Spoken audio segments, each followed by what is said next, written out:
there are some important commands in Flutter we use in a Flutter project for daily basis. Like first command is flutter run, which runs a project, and after the flutter run it's ask us about what device we want to run, and then this.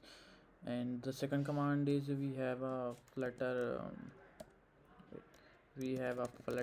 build apk, which release the apk for distribution, so we can send someone our install is apk.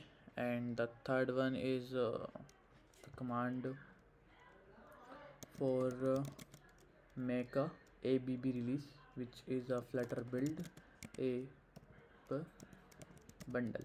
So it release a bundle for play store publishment. So these are the three important commands in Flutter.